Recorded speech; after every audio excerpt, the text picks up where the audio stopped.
Hello，欢迎大家来到我的频道。那今天这个视频呢，是来给我的粉丝还愿的上一期视频点赞够50个，大家来制作这个爱马仕2025春夏女装发布大秀的这个解析点评。那话不多说，让我们开始今天的视频吧。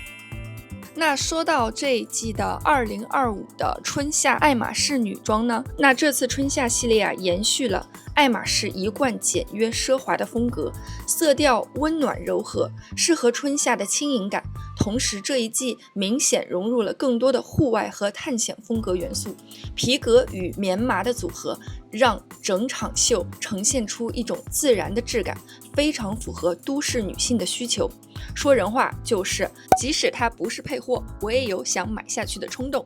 那这一季大秀的总设计师呢，是爱马仕现任女装部的创意总监 Nadege Vaha。我们上一期视频讲的Christophe Lemaire 在2014年卸任爱马仕女装部之后呢，是由他来继承的。我好像感觉最近我出的视频都在围绕这几个设计师来讲，好像把他们串起来了。上一个视频是讲2014年 Lemaire 离开了 Hermes 之后，自己创了自己的品牌。那这一期的视频呢，就是连起来了。Lemaire 在2014年离职之后呢，就由这位 Nadege Vaha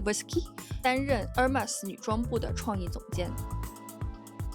在2014年担任爱马仕的女装设计部总监之前呢，在纽约居住过10年。他曾经是 The Row 的创意总监。那最近这个时尚界的新闻也是非常的有趣。传说前一段时间有传闻说 Chanel 的集团和 L'Oreal 的 CEO，L'Oreal 的集团也在 The Row 投资了一些。换句话说呢，就是 Chanel 和 L'Oreal 现在都拥有 The Row 的股份。那还有传言说Chanel 最新的这个创意总监会不会由 The Row 的设计师来担任？那回归正题，还是让我们继续来看看爱马仕这一季的女装发布吧。那说到实用呢，这一季的风格是多有这种工装连体裤的形式。那从色彩方面呢，是这种贝质、浅卡其色，然后姜黄色到深棕到就是深红色，这样几个色彩来分布的。大家可以看一下，它在整个秀场的布置上呢，也是非常的考究。简单的木质的这种由不同横竖线条和半透明的这种纱纸或者纱布类的这种材质组成的这个屏风呢，贯穿了整个秀场，加上这个暗豆沙红的这个地毯，非常 subtle 的显示了整个秀场的这个色彩感觉。通常以往的红色地毯呢，都是那种深红色，是那种大红色的，但是爱马仕的这个秀场呢，就连这个地毯都这种细节都考虑到，就是要做到有点做旧，感觉像洗过旧布的这样的一个处理的颜色。如果单另拿出来呢，感觉这个秀场的布这个地毯怎么就是旧旧的，感觉用过好多年都开始掉色的那种感觉。但就是这样的细小的细节的舞台设计呢，更加突出了爱马仕整个服装的亮点，把它做成一个暗下去的发声，让它的这个视觉感受沉淀下去，来凸显它整个秀场服装的质地高级，就是让大家把这个 attention 都集中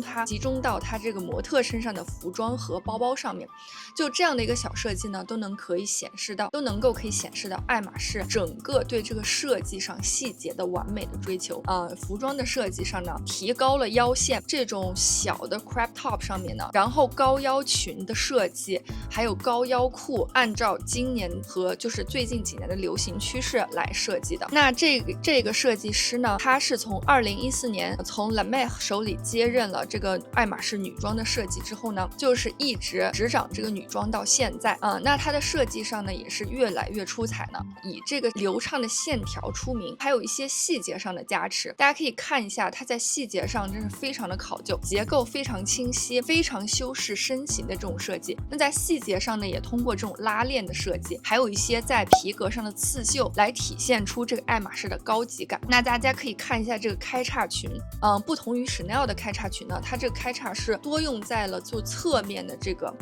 开叉。那这样的一个设计呢，更加显示了这个腿长的这个灵动性，因为在走起来的时候呢，腿部的线条是从侧面可以看到一个人鱼形状的，就是更加凸显了女性的这个腰臀比。小性感中又没有那种很低俗的色情，它是一个高级的区分开的。然后这样的一个设计呢，其实我有点担心它那个拉锁会不小心拉到你皮肤上的这个汗毛，就会很痛，因为它是直接贴肤穿的嘛。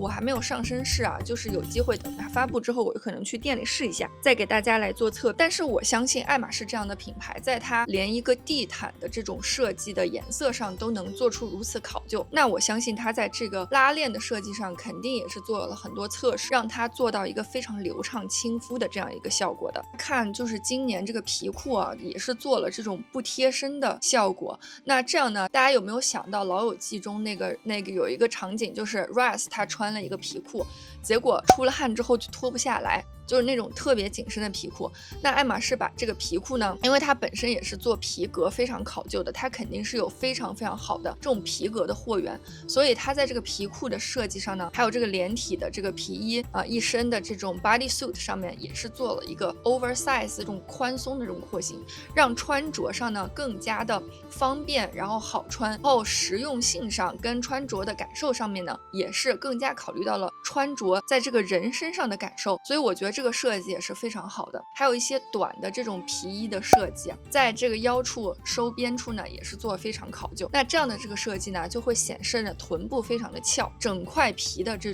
个衣服的设计也是用了这种宽松的剪裁。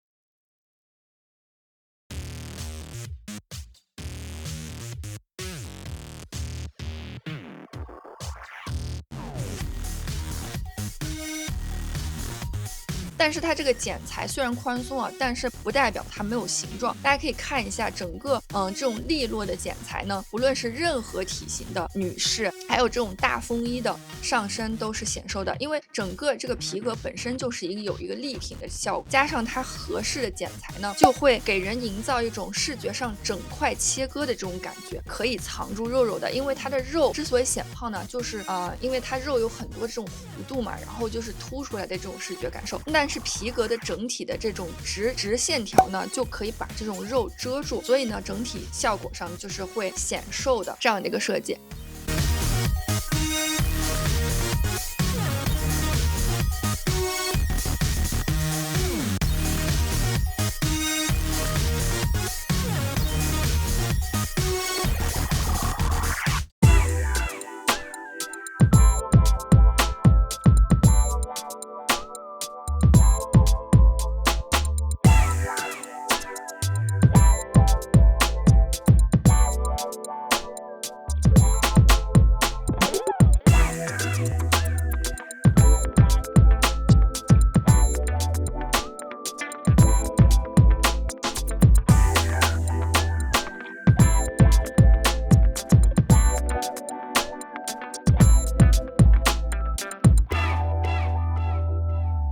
那接下来说一下包包吧。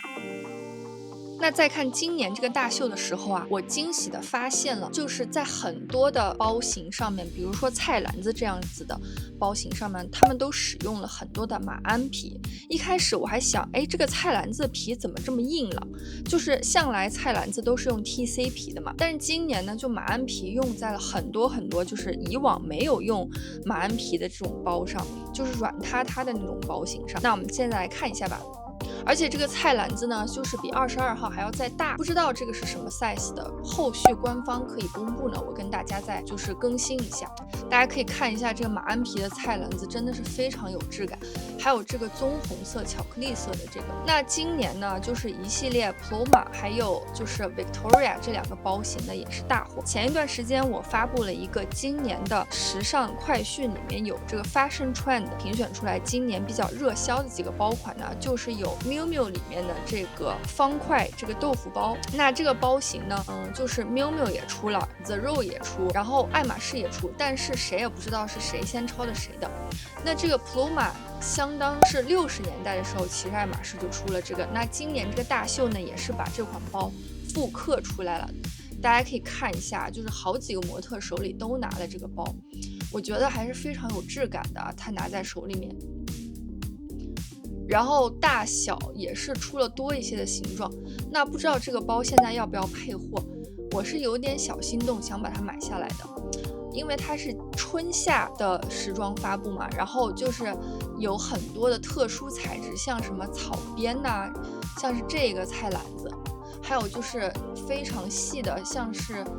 这种碎编起来的这样2个包，也是挺有感觉。我觉得夏天的时候在海边拿这样的一个包还是挺好看。我终于想起这个包包像什么了。2011年在巴黎，就是在巴黎新开的一个爱马仕的 store 的里面的那个有一个装置，像是一个建筑的装置吧。这个只是我的观点啊，有可能它就是灵感来源于那里但是呢，我也没有得到官方的证实，也没有媒体现在在报道这个包。那之后如果确定了它的灵感来源呢，我来给大家再更新一下。那重磅来了，今年有一个重磅的包款呢，就是它在结构上面解析重新组合了一个包款，就是根据这个 Birkin 的包型呢，内里外翻的这样的一个包。那它是出现了就是这种折叠的形式，让模特这样折叠的拿在手里。那今年这也是一个流行趋势啊，好几个牌子的包包都出现了这种折叠的穿戴法。那爱马仕也会落后，然后它把这个包是折叠了。然后这个包型呢，相当于是把里面的包放在了外面，就是这样的一个包其实我觉得还是挺有创意的，因为它这样的话其实还挺实用的。因为本身 Birkin 的那个包型，它那个外头那个锁扣其实还挺不方便拿的，而且它里面的那个隔层有时候经常会刮到手，因为它的那个拉链还是挺金属感的。就是用过 Birkin 的小伙伴都知道我在讲什么，就是它很容易刮到手。如果把这个包放在外面的话，其实是非常方便的。就是我之前用 Her Bag 的时候呢，其实它这个放在外面的那个包就是其实最实用的，因为我经常会把敞口打开，因为那个敞口很不好开合，比 Kelly 还要不好开合。然后我唯一在用的呢，就是它外面的那个外翻的包，然后我会把手机啊、钥匙就随时要用的东西放在里面，然后其他的剩下的包就是翻着，就是开着盖子，然后让它在那儿拎着走，就是有那种随性的感觉。那也有的就是博主说，就是这个是向 Her Bag 致敬，因为它这个包型呢，确实就跟 Her Bag 有异曲同工之处，大家可以看一下这个分析图放在一起还是挺有那么一回事的。还有呢，就是说它也是致敬了这个 Flat Kelly 的这个形式，因为之前也是致敬了之前 Jean-Paul Gaultier 他设计的这个包款 Flat Kelly， 就是把它卷在一起的这种公文包，然后可以就是不用的时候就把它卷起来，也是致敬了他当时的这个设计吧。那 Jean-Paul 他是上上个爱马仕的创意总监，应该是在我来看一下，他应该是在OK Jean-Paul 再来读一下他 Jean-Paul Gaultier， 他曾是2003年至2010年期间担任爱马仕创意总监的。他那个时候就是那段时间他是出了很多经典的包款，包括那个就是Birkin Shadow All Black，就是他的出自他之手一个非常经典的代表作。那根据小红书一些富婆从前方发来的报告呢，就是在这个大秀的时候，他们就有这个私人的酒会来看到了这款包的真实的面貌然后也有一些别的颜色的4款颜色给大家看的放在这里，看这些富婆的手里抱了它所有的颜色。它也是用了这个马鞍皮感觉这个马鞍皮这一季真的是出了很多啊。那接下来给大家看一下这个富婆从前方发来的这个上身图。那这个图片来源是来自小红书，我把这个作者的名字也放在上面了。我觉得它有那个 Birkin 经典的那个包型，但是又比经典的那个包型更实用。大家怎么看呢？这个包会火吗？我有种感觉，它就跟那个 Birkin Cargo 一样，就有点会火。而且呢，就是在巴黎世家把这个包带火，就是重新设计了根据爱马仕为灵感来源的设计的这个松弛版的这个 Kelly 跟重新解构过的这个 Birkin 的这一款呢，叫 Bel Air。我觉得这款包实在是太丑了，有人喜欢这个包吗？可以打在评论区下面。然后这个巴黎世家就带火了一个风潮，然后爱马仕我觉得它也挺会炒作的，它就跟这个巴黎世家的风潮，干脆就自己重新把这个结构排列组合了一下，出了一款这个新的这个包。那我觉得是真的比巴黎世家那款要好看太多了。那大家怎么看呢？我觉得有一种有点像那个斜面双面开立的感觉，有那个风格，异曲同工之处吧。大家怎么看呢？这个包你觉得会火吗？大家觉得这个配货要多少呀？我觉得它有点像那个 Birkin Cargo， 有可能会火起来。Birkin Cargo 现在还挺火的。那这个show就给大家介绍到这里了。有什么留言和建议呢？欢迎大家留在评论区下方。大家怎么看这场秀呢？你最喜欢的包包是哪一个？还有哪一身 look 你最喜欢呢？那我是最喜欢这2身的，我把这个放在这里。这一身我觉得最好看。还有呢，就是这个工装裤一体的这一身，我就肯定会去店里试一下的，我觉得非常非常的帅气。那欢迎大家留言跟我一起来讨论这个秀也希望大家可以点赞加关注啊，因为我这个频道到现在还没有盈利，希望大家可以给我一点小小的鼓励吧。我是在连夜周末的时候都没有休息给大家赶出的这个影片。那谢谢大家的观看，我们下支视频再见啦，拜拜。